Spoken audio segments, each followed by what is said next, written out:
It started with shouting, sharp, piercing, echoing across the quiet afternoon air like it didn't belong.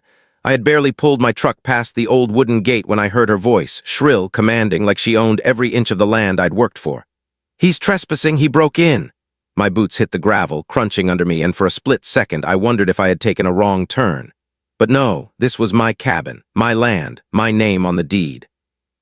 Every nail in the wood, every tree out front planted by my hands.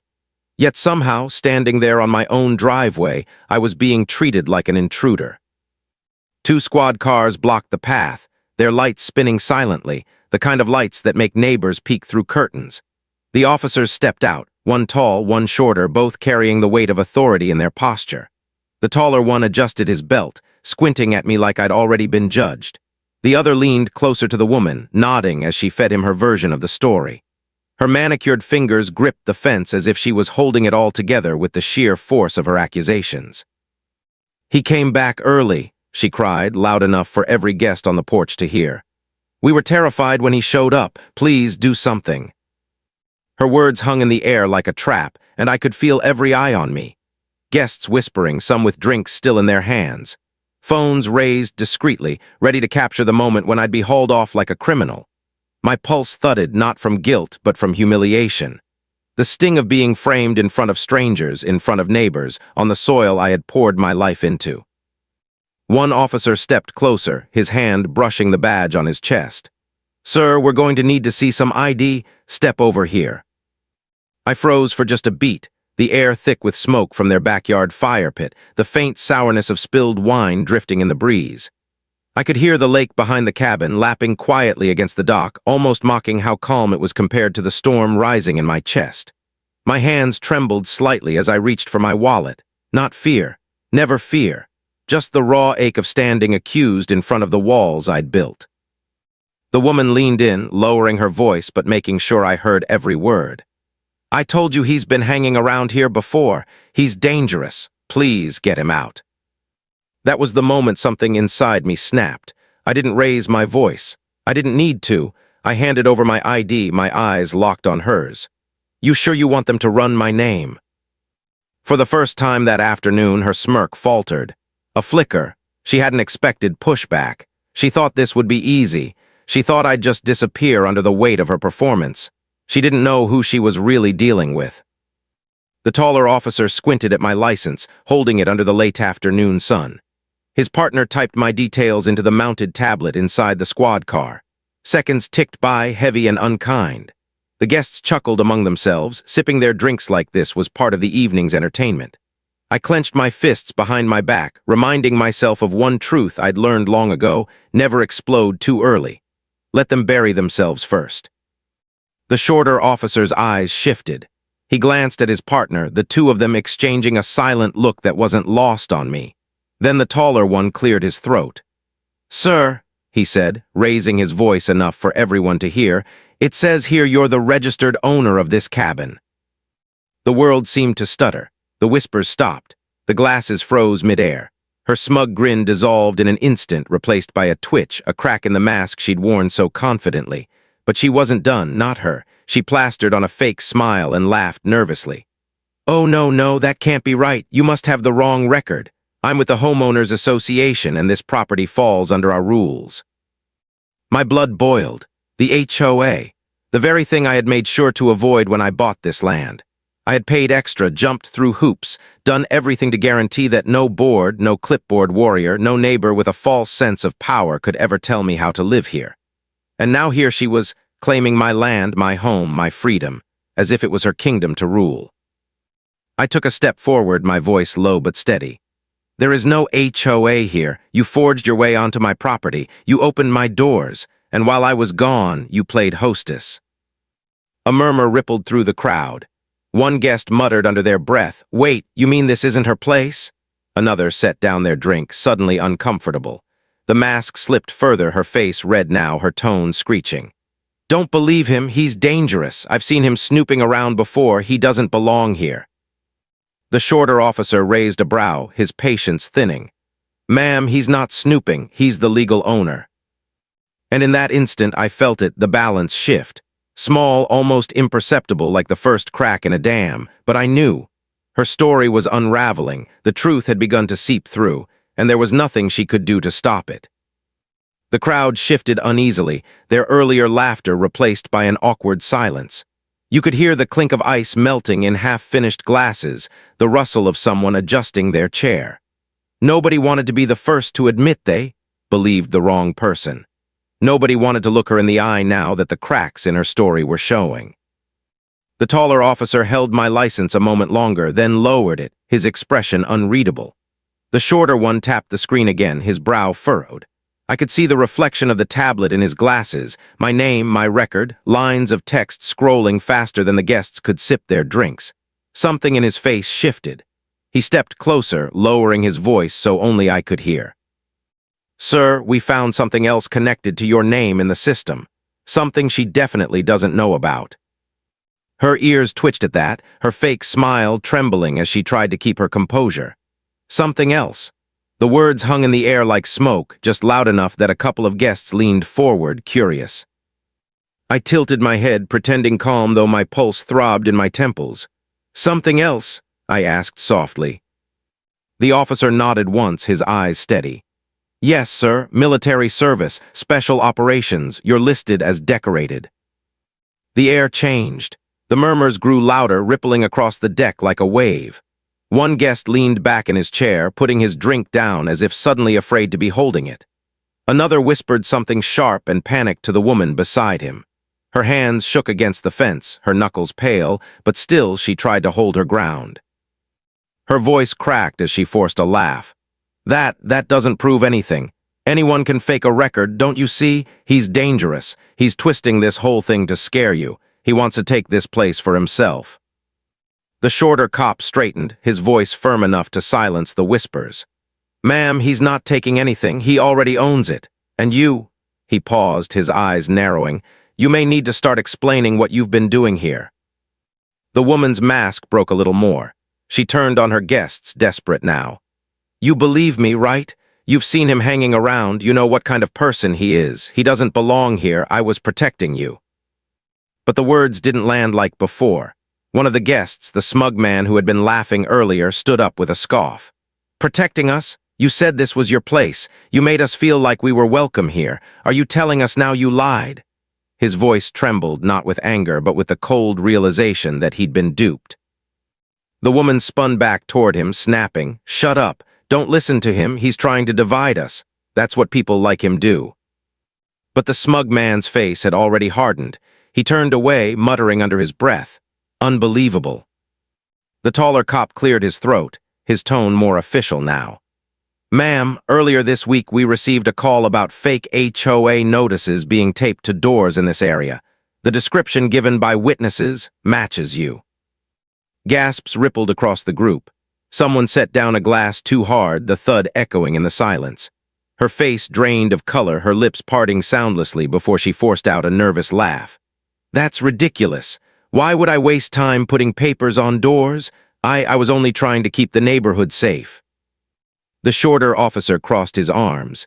Safe from what? A veteran returning to his own cabin. Her chin lifted defiantly, but her voice was thinner now, frayed at the edges. "You don't understand. He doesn't belong here. He shouldn't be here. This place needs order, and I'm the only one willing to provide it." The crowd shifted again, but this time not with support. I saw it in their eyes, doubt, regret, shame. People who had once nodded along to her rules were now realizing the power they'd handed her was made of smoke. I let the silence stretch, let her stew in it. Then I stepped forward, my voice low and sharp. "Take over, lady. This is my land. You're the one throwing parties with my wine, sitting at my table, lying to officers. You forged authority you never had, and now you're panicking because it's finally catching up to you." The smug man, the one who had mocked me earlier, turned and faced her again. His voice was louder this time, filled with anger. "Wait, if this is his place, then what the hell are we doing here?" Her eyes darted wildly. "Don't listen to him, don't you dare turn on me now." But her command rang hollow, empty.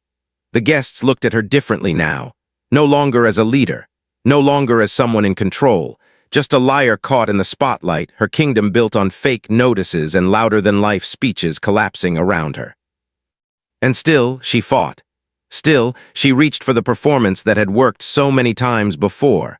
But every second of silence from the crowd cut her deeper than any word I could have spoken. I folded my arms across my chest, calm now, steady. You said I didn't belong here, but the truth is, you never did.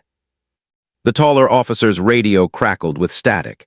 He adjusted it absently, but his eyes stayed on her.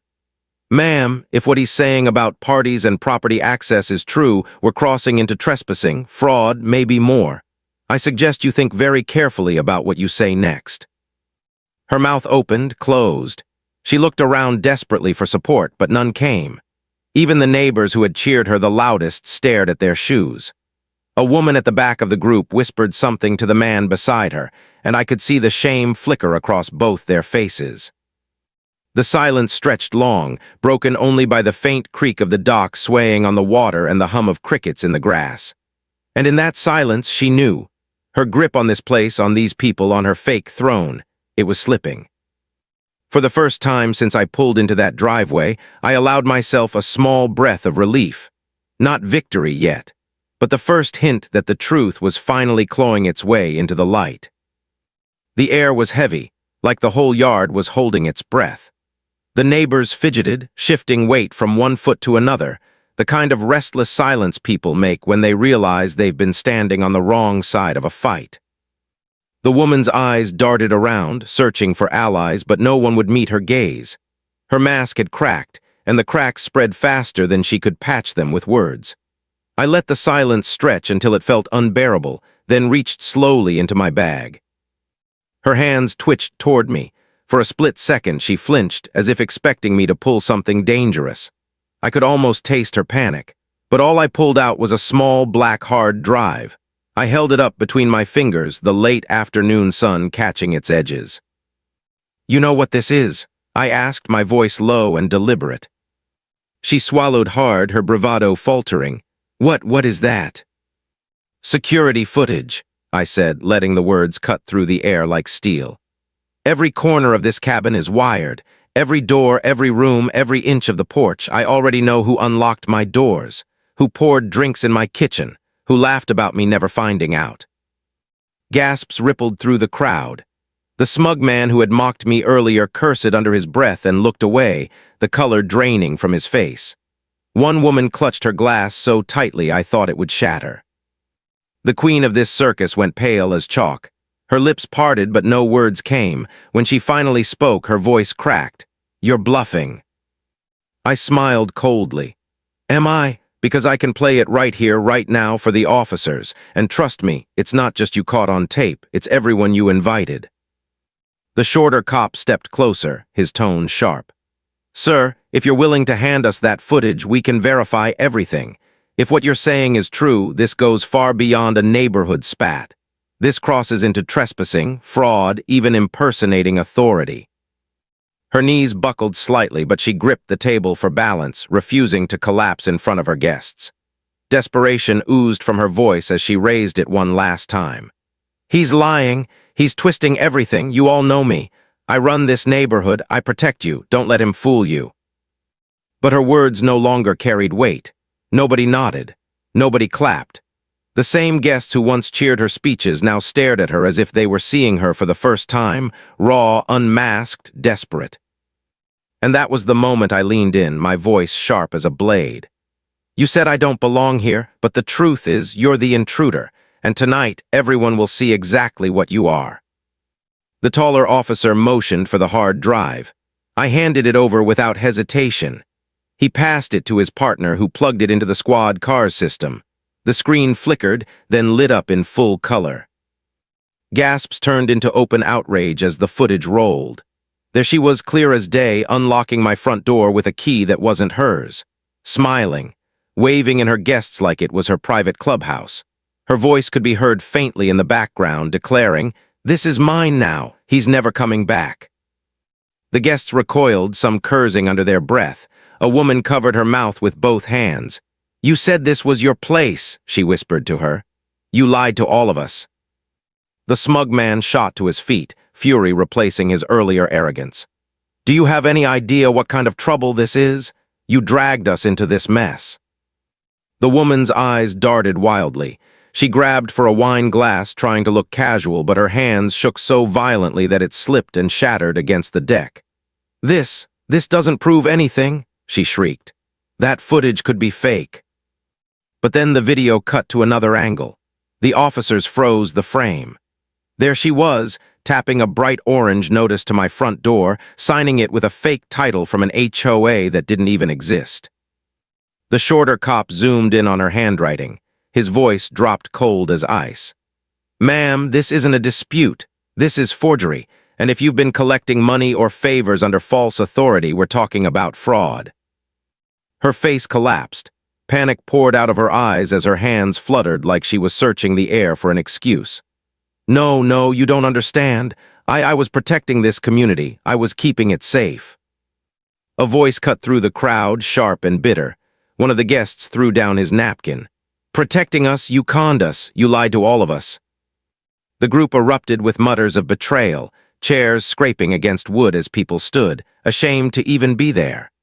Her power, once built on fear and volume, dissolved in the raw daylight of truth. I let the moment sit, then spoke quietly, almost like a reflection to myself, but loud enough for all to hear. "People like her, they talk loud. They wave papers and rules no one asked for. They hope nobody questions them, but truth doesn't need to shout, it just needs to be seen." The taller officer crossed his arms, his gaze locked on her. "Ma'am, this isn't going away. You need to step aside now." Her mouth trembled. For the first time, she didn't scream. She didn't argue. She just stood frozen, shaking, caught between the image she tried to project and the reality unraveling around her. And in that silence, the dam broke. The neighbors turned on her. The guests she had once ruled with fake authority now stared at her like she was poison, and she knew this was the end of her game. But she wasn't finished. Not yet. The fight in her was dying, but desperate people never go quietly. The weight of the evidence pressed down on the yard like a storm cloud. Her empire of fake notices and stolen authority had crumbled in seconds, exposed by cold, undeniable footage. Yet instead of surrender, she doubled down. Some people can't let go of power, even when it's slipping through their fingers. Her hands shook, but she lifted her chin high, forcing a defiant smirk back onto her face. "You're all blind," she spat, her voice trembling but sharp. "He faked this. He tricked all of you. I've been protecting this community for months while you all sat back and did nothing, and now you're going to let him waltz in and ruin everything." But the words didn't carry anymore. They fell flat like stones dropped in water. Her audience had already turned. Chairs scraped as more guests stood, collecting their coats, muttering to each other in disgust. One woman, voice raw with betrayal, snapped, "You conned us. You lied to every single one of us, and you made us believe we were part of something real." Her face reddened, her jaw twitching as she tried to hold her composure. "I did this for you. I built order here. Without me, this neighborhood would fall apart." The taller officer stepped forward, his boots crunching against the gravel. His tone was calm but firm, the voice of someone used to cutting through chaos. "Ma'am, that's enough. You're not protecting anyone. What you've done is illegal. You need to step aside and cooperate." The shorter officer was already holding the hard drive in one hand, his other on his radio. The faint static buzz of dispatch crackled in the background. His eyes didn't leave her. "This isn't optional. You've crossed a line." Her composure finally cracked. The smile broke into a snarl, her hands balling into fists at her side. "You don't understand," she screamed, the sound piercing through the night air. "I am this neighborhood. Without me, none of this means anything. You think you can just take it back? No, I won't let you." The crowd recoiled, whispers of fear rising. The same people who had once clapped for her speeches now stepped back, not wanting to be near the blast radius of her unraveling. And then she moved. It happened fast. One second she was screaming, the next she bolted, heels clattering violently against the wooden deck as she darted toward the dock. The guests gasped, some shouting for her to stop. The officers snapped into motion, radios sparking with clipped commands. "Ma'am, stop." But she didn't. Her voice rang out, high and shrill, breaking with desperation. "You'll regret this. You don't know who I am." Her words echoed across the water, hollow and frantic. She reached the halfway point of the dock, her body silhouetted against the fading orange glow of the sunset. The lake lapped quietly beneath her, calm, indifferent to the chaos unfolding above. I stepped forward, my voice steady, carried across the distance. "We know exactly who you are." The shorter cop caught her halfway down, his grip locking around her wrist with practiced precision. She twisted, pulling, fighting like a cornered animal, but the fight drained out of her quickly. The clink of handcuffs snapped into the silence, echoing over the water like a final gavel. The guests froze, wide-eyed, the reality sinking in. Some turned away in shame, others whispered curses under their breath. The smug man muttered bitterly, "Unbelievable, she made us part of this mess." He stormed off toward the road without looking back. I stood still, watching her struggle. For weeks, maybe longer, she had played queen on stolen ground. But the kingdom was gone, and all that remained was a frightened woman shackled by the truth. The taller officer's voice cut through the murmurs, calm and certain. "Sir, we'll need you to come down tomorrow to file an official statement, but tonight, she's not coming back here." For the first time all evening, a weight lifted from my chest. My shoulders eased, my fists unclenched. I allowed myself a small smile. "That's all I wanted," I said softly. "My home back." Behind me, I could hear the faint creak of the cabin's porch steps, the sound of a place that had been waiting for me. I thought of the trees I'd planted, the boards I'd hammered, the smell of pine that lived inside those walls. She had tried to erase me from my own story, but the land remembered, and now so did everyone else.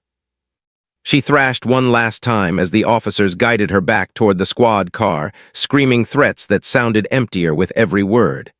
"This isn't over. I'll sue him. I'll sue all of you." The crowd didn't react. No one believed her anymore. Her voice cracked under the flashing red and blue lights, breaking like glass against the silence of the night. When the car door slammed shut, it felt like a chapter closing. The lake rippled gently, crickets hummed from the tall grass, and the porch lantern glowed warm against the dark. My boots felt heavier with every step up those old wooden stairs, not from fear, but from the weight of reclaiming what was mine. I paused at the door, looking back once. The neighbors dispersed quietly, their faces shadowed by shame and regret. The yard that had buzzed with laughter hours ago now felt like a graveyard of broken bottles, abandoned glasses, and lies scattered on the deck. Her kingdom was over, and for the first time since I'd turned down that dirt road, I felt the tide turning for me. The flashing lights faded slowly into the trees, swallowed by the night until only the hum of crickets and the gentle lap of the lake remained. For a long moment, nobody spoke. The crowd scattered in uneasy silence, shoes crunching against the gravel as one by one they slipped away, heads down, shame etched across their faces. The deck was littered with the wreckage of her rule. Half-empty glasses, a bottle tipped on its side, crimson wine soaking into the wood like spilled blood. A few chairs sat askew, abandoned mid-conversation, as if the people in them had vanished into thin air. Her voice still echoed faintly in my ears, shrill and desperate, promising lawsuits and revenge. But the night had swallowed her words, just like it had swallowed her flashing crown of fake authority. I stood at the porch steps, my boots heavy with the weight of everything that had just happened. Not fear anymore, just the slow, grounding ache of taking back what was mine. My hands brushed against the rough wood railing I had sanded myself years ago. The grain felt familiar, honest, real. For the first time since I pulled up that driveway, I felt something close to peace. Behind me, a voice broke the quiet, soft, hesitant, "We're sorry." I turned. One of the neighbors, an older woman I'd seen around but never spoken to, stood a few paces back. Her arms were crossed, not in defiance but in guilt. Her eyes wouldn't quite meet mine. "We believed her," she said, her voice trembling. "She acted like she had all the power. She convinced us she did." I studied her for a long moment, then shook my head. That's what people like her do. They talk loud, they wave papers and shout rules until everyone believes they're real. They count on no one asking questions. I glanced back toward the cabin, my voice lowering. But truth doesn't need to shout, it just needs to be seen. The woman nodded slowly, shame flickering in her eyes, before she turned and walked away into the night. I pushed open the cabin door. The familiar creak of the hinges greeted me like an old friend. The air inside still carried the scent of pine wood mixed with something sourer, the faint echoes of parties I had never attended. Laughter that didn't belong here, glasses clinking on the tables I had built, music that didn't suit these walls. I set my bag down, my palm running across the rough wooden surface of the table. Every scratch in it had a memory, every dent a story. None of them belonged to her. None of them could be erased. For the first time that night, I whispered to myself, almost too soft to hear, "Home, finally." Out on the road, the last faint echoes of her screams were gone, swallowed by the dark. She had played queen for weeks, maybe months, but tonight her kingdom had fallen. The neighbors would whisper about it for years. How the woman who pretended to rule everything was undone by the man she tried to erase. Justice isn't always loud. It doesn't always come with cheers or applause. Sometimes it's quiet, simple, sharp, and final. I stood there for a long while, just breathing in the silence. The cabin was mine again. The land was mine. The truth was mine, and no one, not even a screaming Karen with forged power, could ever take it from me again. The next morning, the air felt different, lighter somehow. I stepped out onto the porch with a mug of coffee, the steam curling upward into the crisp dawn. The yard was still quiet except for a few scattered reminders of the night before. A broken wine glass near the steps. A napkin stuck against the fence, fluttering in the breeze. Small ghosts of her false rule. I sipped slowly, letting the silence seep into me. For the first time in weeks, I didn't feel like an outsider on my own land. The trees swayed gently in the morning wind, the lake glimmered in the early light, and it all felt like it was breathing with me again. But the peace didn't erase the sting. The humiliation of being called a trespasser on my own property still burned deep. I thought back to the moment she'd looked at me in front of everyone and screamed, "He doesn't belong here." The words had cut sharper than I let them see.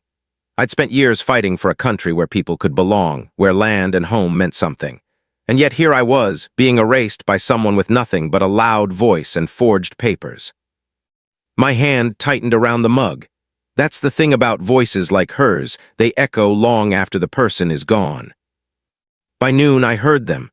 Neighbors on the street whispering in clusters. Some avoided my eyes when I stepped outside, embarrassed to have ever believed her.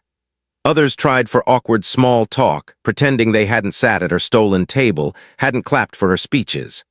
A man walking his dog muttered "morning" without looking up, his ears red with shame. And then there were the bold ones, the ones who came right up the driveway. One man, hat in hand, cleared his throat like he was swallowing pride. "Look, about last night. We didn't know. She told us she had authority. She made it sound official." I looked at him for a long moment. He wasn't lying. He wasn't proud either. Just caught in the fog she'd created, I finally nodded. She fooled a lot of people. That's what people like her do. They hide behind fake rules and big words, but in the end, it's all noise. The man nodded quickly, almost relieved, before hurrying back down the driveway. That became the pattern all day. Whispered apologies, nervous glances, people admitting in half-mumbled words that they'd been taken in by her show, and I didn't blame them, not fully. She had the same weapons every con artist has, confidence, volume, and the willingness to lie without flinching. Against that, most people don't stand a chance. But what struck me most was how fast they abandoned her. The same crowd that once cheered her on now treated her like poison. That's the fragility of false power. It lasts only as long as people believe in it. And when belief shatters, it's gone in an instant. I thought about that as I walked the perimeter of my land later that afternoon. Boots crunching softly in the dirt, I checked the locks, the gates, the places where she had taped her fake notices. The paper scraps still clung to the wood in spots, weathered but visible. I ripped one down, crumpled it in my fist, and tossed it into the fire pit. There's something almost symbolic about watching a lie burn. The flames licked at the paper, curling it into black ash. For a long moment I just stood there, watching the smoke drift upward into the sky. I thought about my time in the service, how silence and patience often win over noise and bravado. How sometimes the strongest response isn't shouting louder, but standing firm until the truth reveals itself. She had tried to erase me, tried to paint me as dangerous, unworthy, a stranger on my own soil. But the truth was simple. This land had my name on it, my sweat in the wood, my years in every nail and board, and no amount of lies could change that. By evening, word had spread through the community. She was gone. The arrest was official. The story traveled fast, neighbors calling each other, whispers across fences, heads shaking in disbelief. Some tried to soften it, saying maybe she'd meant well, maybe she just got carried away, but most knew the truth. She built a throne on lies, and when the truth surfaced, it drowned her. As the sun dipped low, painting the lake gold, I sat on the porch steps and listened. The street was quieter than it had been in months. No more of her voice cutting through the air, no more false authority shouted across the neighborhood. Just the hum of crickets, the call of a bird, the steady rhythm of water against the dock. Peace, fragile maybe, but real. And in that stillness, I realized something. The cabin wasn't just wood and nails. It wasn't just property. It was a promise I'd made to myself years ago, that after everything I'd been through, after the battles overseas and the weight of service, I'd carve out a piece of land that was mine. A place no one could take away. She had tried, but she failed. Because truth doesn't vanish under noise, it waits, and when the moment is right, it rises. Nights felt different after she was gone. The cabin was mine again, but quiet doesn't return all at once. It seeps back slowly, like water filling cracks left behind after a storm. I slept lightly those first few nights, ears tuned to every creak of the old wood, every gust against the windows. The silence wasn't empty. It was cautious, fragile, as though the house itself was waiting to see if it was safe to exhale. During the day, I threw myself into small repairs, not because the cabin needed them, but because I did. I tightened loose boards on the porch, sanded scratches off the table, fixed the latch on the back gate that now groaned more than it used to. My hands found rhythm in the work, the kind of rhythm that grounds a man after chaos. Each nail I drove in was a reminder, this was mine. Not hers, not theirs, mine. But the neighborhood didn't forget overnight. Whispers traveled faster than the wind off the lake.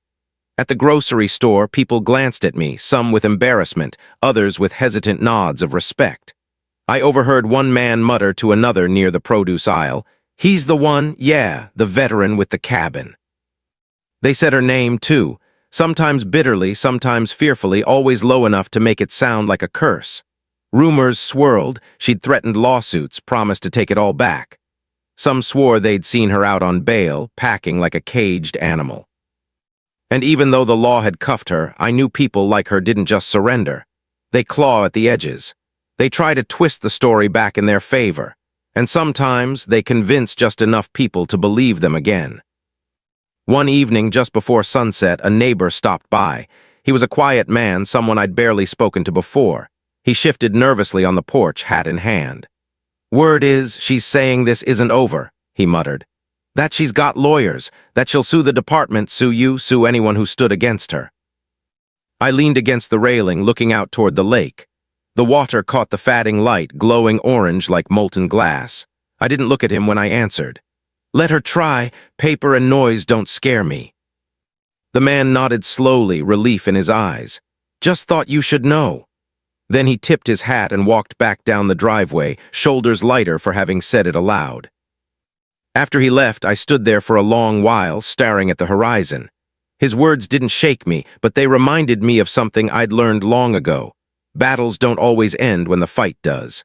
Sometimes the echoes keep coming. That night, I lit a fire in the hearth for the first time since returning. The cabin glowed warm, shadows dancing on the log walls.